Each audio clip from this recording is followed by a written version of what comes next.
السلام علیکم ورحمۃ اللہ وبرکاتہ۔ نعت ریسرچ سینٹر کی جانب سے ڈاکٹر عزیز احسن آپ کی خدمت میں حاضر ہے۔ آج میرے سامنے جو کتاب ہے وہ ہے اردو نعت اور چند ادبی تحریکیں، ڈاکٹر طاہرہ انعام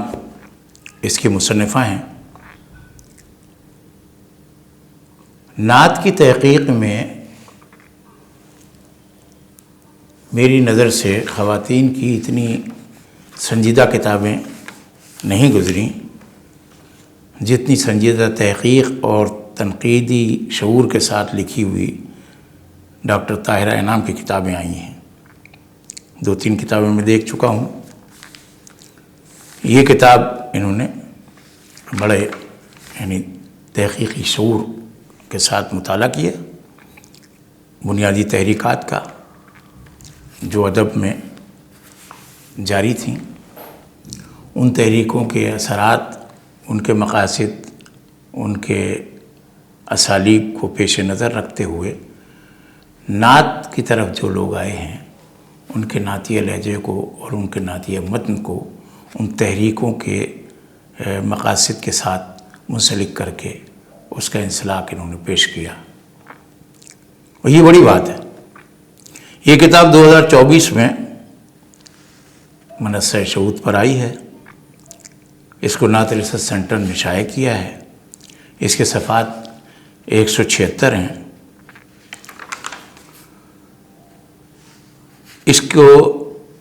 اس میں ایک دیباچہ لکھنے والے ہیں ہمارے سبی رحمانی، نقد نعت کی نئی جہت کے عنوان سے انہوں نے لکھا ہے۔ پیش گفتار ڈاکٹر طاہرہ انعام نے خود لکھی ہے۔ اس میں 5 ابواب ہیں۔ پہلا باب ہے اردو نعت اور سر سید کی تحریک۔ دوسرا باب ہے اردو نعت اور رومانی تحریک۔ باب سوم ہے اردو نعت اور ترقی پسند تحریک۔ باب چہارم ہے اردو نعت اور حلقہ ارباب ذوق کی تحریک۔ باب پنجم ہے اردو نعت اور اسلامی ادب کی تحریک۔ اب نعتیہ شاعری جو ہو رہی تھی وہ ظاہر ہے شروع سے جو ہمارے سامنے آئی، ابتدا میں تو جتنی بھی مثنویاں لکھی گئیں ان میں ابتدا میں حمد بھی تھی، نعت بھی تھی، اور اس نعت میں اور حمد میں جذبات تھے، ذاتی تھے،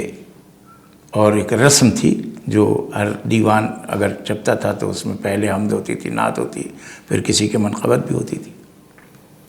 تو اس رسم کو نبھانے کے لیے وہ رسمی نعت ہوتی تھی۔ لیکن سر سید تحریک کا اثر یہ ہوا، سر سید نے زندگی سے ادب کو منسلک کرنے کی کوشش کی اور مقصدیت کو پیش نظر رکھا، اور جب مقصدیت سامنے آتی ہے، ظاہر ہے کہ وہ یہ چاہ رہے تھے کہ اسلام کی اس تحریک میں جو ہمارے ہاں خامیاں پیدا ہو گئی ہیں ادب میں، ان کو دور کیا جائے اور اس میں کوئی مقصدیت شامل کی جائے۔ تو ایک جگہ وہ لکھتے ہیں، انہوں نے اس کا اقتباس دیا ہے کہ علم دین تو وہ خراب ہوا ہے کہ جو ہونے کا حق ہے، اس معصوم سیدھے سادے اور سچے پیغمبر نے، اس معصوم سیدھے سادے اور سچے پیغمبر صلی اللہ علیہ وسلم نے جو خدا تعالیٰ کے احکامات بہت سداوٹ، صفائی و بے تکلفی سے جاہل ان پڑھ بادیہ نشین عرب کی قوم کو پہنچائے تھے، اس میں وہ نکتہ چینیاں، باریکیاں گھسیڑی گئیں اور وہ مسائل فلسفیہ اور دلائل منطقیہ ملائی گئیں کہ اس میں صفائی اور صداوٹ اور سادہ پن کا مطلق اثر نہ رہا۔ بمجبوری لوگوں کو اصلی احکام کو جو قرآن و معتمد حدیثوں میں تھے چھوڑنا پڑا اور زید و عمر کے بنائے اصولوں کی پیروی کرنی پڑی۔ اب ہمارے یہاں یہی ہوا کہ نعتیہ شاعری میں سر سید تحریک سے پہلے جتنی باتیں آئیں اس میں کچھ من پسند من گھڑت روایات بھی آتی چلی گئیں اور وہ لوگوں نے منظوم کر دیں،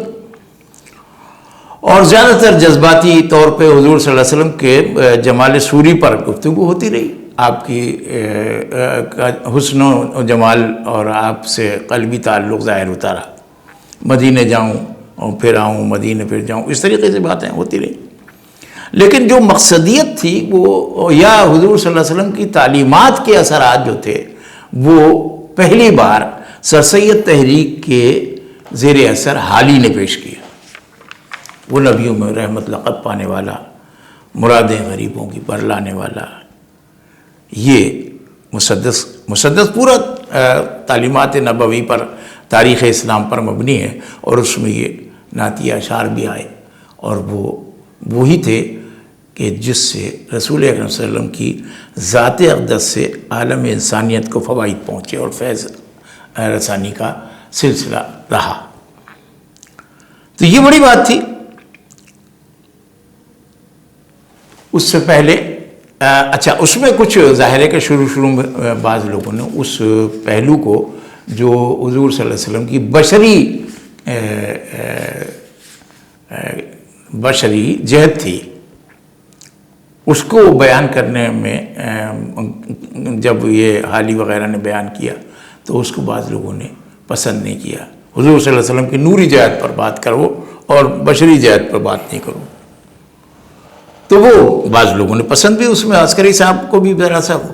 یہ حالی کا یہ انداز اچھا نہیں لگا، اور اس پہ میں نے بھی عرض کیا تھا کہ حالی کی اس نعت پر اعتراض عسکری صاحب نے جو کیا ہے وہ اس لیے کیا کہ وہ سر سید احمد خان کی تحریک سے ظاہر ہے کہ بدظن تھے، اور سر سید کی تحریک کو بہت سارے لوگ اس زمانے میں بھی لوگوں نے پسند نہیں کیا، ان کو کرسٹان کہا اور ان کو کچھ اور کہا، تو انہوں نے بھی پسند نہیں کیا۔ لیکن بہرحال بات وہ تھی، اور وہ درست بات تھی، کہ حضور صلی اللہ علیہ وسلم کی زوجہ محترمہ خدیجہ الکبریٰ نے رضی اللہ تعالیٰ عنہ نے سب سے پہلے یہی بتایا کہ آپ لوگوں کے لیے فیض رساں ہیں، یتیموں کے سر پہ ہاتھ رکھتے ہیں، بیواؤں کا خیال رکھتے ہیں، یہ وہی بات حالی نے کی تھی، لیکن وہ خیر۔ تو میں یہ عرض کر رہا ہوں کہ حضور صلی اللہ علیہ وسلم کا بشری پہلو، اور بشری پہلو وہ پہلو جس سے کہ اصلاح اور ریفارمر کا سا ایک پہلو ہوتا ہے، اصلاح معاشرہ کا، وہ پہلو سر سید کی تحریک کے زیر اثر سامنے آیا۔ اس کے بعد جناب ہم دیکھتے ہیں انہوں نے لکھا ہے رومانی تحریک۔ اب وہ رومانی شعراء کے پیش نظر یہ لکھتی ہیں کہ رومانی شعراء کے پیش نظر قومی و اصلاحی مقاصد نہ تھے، بلکہ مغربی ادب کے براہ راست مطالعے کی بدولت وہ اپنی ذات اور انفرادیت کی طرف متوجہ تھے۔ اب اسی پہلو کو انہوں نے ان کی نعتوں میں بھی دیکھا ہے کہ وہ رومانی پہلو ظاہر ہے اپنی ذات سے آگے نہیں بڑھ رہے ہیں، اور وہ لیکن ظاہر ہے کہ اپنی ذات سے جب وہ آگے نہیں بڑھیں گے نعت کے حوالے سے، تو جو بھی نعت میں ان کا متن آئے گا وہ ان کے جذبے اور احساس اور اپنی حیثیت کا آئے گا،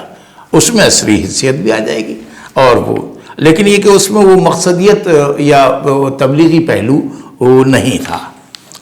بس وہ تھا کہ اپنی ذات سے ہم محسوس کریں کیا ہے۔ فسوں باطل ہوا شب کے طلسماتی نظاروں کا، سحر کے جاگتے ہی لد گیا ڈیرا ستاروں کا، بیاباں کے عظیم الشان منظر سے اٹھے پردے، کہ جیسے دل میں کوئی ایک نظر سے معرفت بھرتے۔ یہ مدینہ کے مسافر، یہ حفیظ جالندھی کی کلیات میں نعتیہ موضوعات پر مبنی نظموں میں بھرپور رومانی اسلوب کے نمونے ملتے ہیں، یہ وہ کہتی ہیں، یہ ان کا تھا۔ تو رومانی تحریک پر ان کی یہ پورا باب انہوں نے رومانی تحریک کے حوالے سے لکھا ہے کہ ان کی شاعری میں کس طریقے سے بات بنی ہے۔ اس کے بعد جناب ترقی پسند تحریک۔ اب ترقی پسند تحریک کا سارا زور جو تھا وہ مساوات پر تھا، مزدوروں کو آگے بڑھانا، سرمایہ داروں کے خلاف بات کرنا، اور اولی العلف جو قرآن کریم میں کہا گیا ہے جو کچھ تمہارے پاس زیادہ ہے وہ تقسیم کر دو، تو اس کی طرف توجہ تھی۔ لیکن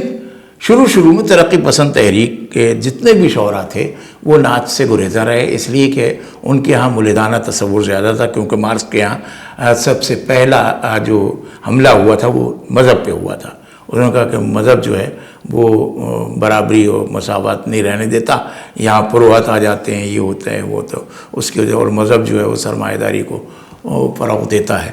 تو اس کی وجہ سے وہ مذہب بیزار تحریک تھی۔ لیکن خیر بعد میں انہی لوگوں میں سے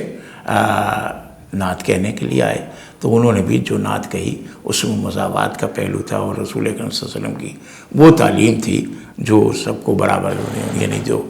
کالے کو گورے پر اور احمر کو اسود پر کوئی فضیلت نہیں الا بالتقوی، وہ بات جو حضور صلی اللہ علیہ وسلم نے کی تھی وہ ان کی شاعری میں زیادہ تر نمایاں ہونے لگی، اور ظاہر ہے کہ وہ اچھی شاعری ہے۔ اسی طریقے سے اردو اور حلقہ ارباب ذوق کی بھی ایک تحریک تھی۔ انہوں نے حلقہ ارباب ذوق میں انہوں نے ایک بات کہی ہے کہ جناب ترقی پسند تحریک کے مادی و اجتماعی میلانات کے پہلو بہ پہلو حلقہ ارباب ذوق نے ادب میں فرد کی داخلیت اور انفرادیت کو اہمیت دی۔ حلقہ ارباب ذوق نے اس ادبی رویے کو فروغ دیا کہ ادیب زندگی سے ادب کا مواد تو عکس کرتا ہے لیکن نظریاتی تبلیغ کا داعی نہیں ہوتا۔ اب یہ اس کے تحت جو بھی نعتیہ ادب سامنے آیا اس پر گفتگو کی تھوڑا بہت، اور آخری ہے اردو نعت اور اسلامی ادب کی تحریک۔ تو اسلامی ادب کی تحریک میں ظاہر ہے کہ نعیم صدیقی وغیرہ کی شاعری اور ماہر القادری کی شاعری، اور جو لوگ جماعت اسلامی سے منسلک رہے ہیں ان کی شاعری، ہمارے اعجاز رحمانی کی شاعری، یا اور لوگ جو یہ چاہتے تھے کہ اسلامی اقدار، حسن احسانی مراد آبادی جو میرے پہلے استاد تھے ان کی شاعری بھی اس میں شامل ہو جاتی ہے، لیکن انہوں نے اس کا ایک ہلکا سا خاکہ بنا دیا ہے۔ تو یہ ایک چھوٹا سا تعارف تھا، بہرحال اتنی تفصیلی گفتگو نہیں ہو سکتی، اس پر جناب صبی رحمانی نے فلیپ بھی لکھا ہے، اور میں شاید بتا چکا ہوں آپ کو کہ اس کے فلیپ تو ہو گیا، نقد نعت کی جہت ایک مضمون ہے، اسی کا ایک حصہ جو ہے فلیپ میں آ گیا ہے، پیش گفت ان کی ہے، اور اس کے علاوہ اس میں کسی نے کچھ نہیں لکھا، اور یہ بہت اہم بات ہے۔ اور یہ مجھے بڑی خوشی ہوتی ہے کہ خواتین میں میری نظر میں یہ پہلی خاتون ہیں جو اتنے سنجیدہ موضوعات پر اتنا جم کر لکھتی ہیں اور اتنا اہم کام کر رہی ہیں۔ اللہ ان کو سلامت رکھے اور اس کتاب سے لوگوں کو استفادے کی توفیق عطا فرمائے۔ السلام علیکم ورحمۃ اللہ وبرکاتہ۔